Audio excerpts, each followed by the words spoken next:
le rétablissement des libertés publiques et de la liberté d'expression pluraliste des opinions,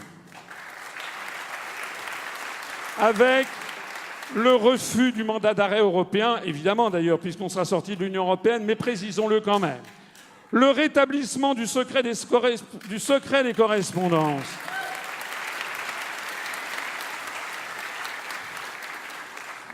c'est un clin d'œil historique que je fais, parce que cette formule « rétablissement du secret des correspondances » est exactement figure noire sur blanc dans le programme du CNR de 1944. Parce que les autorités nazies, elles ouvraient le courrier pour lire ce qui se passait dedans. Mais maintenant, c'est exactement ce qui se passe aussi. Alors sans doute, avec les progrès de l'informatique, est-il parfois difficile de faire autrement, mais quand même, comment peut-on tolérer qu'une grande puissance, les États-Unis d'Amérique, sur le toit de l'ambassade des États-Unis à Paris, ait installé des systèmes d'écoute géants et que la France ne proteste pas?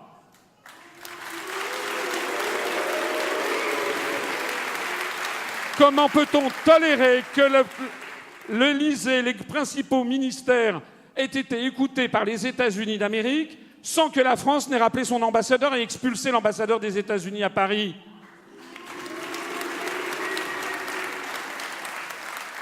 Nous proposerons une initiative planétaire pour interdire le puçage des êtres humains.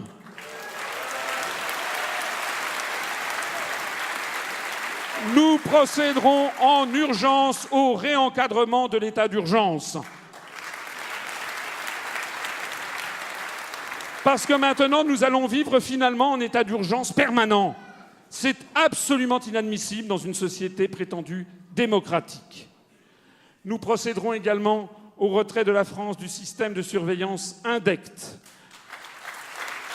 Et puis nous lutterons contre la logique de la financiarisation et la logique commerciale dans les médias, et nous prendrons sous notre houlette, si j'ose dire. On essaiera en tout cas de se battre pour protéger les journalistes eux-mêmes, pour assurer l'indépendance des journalistes.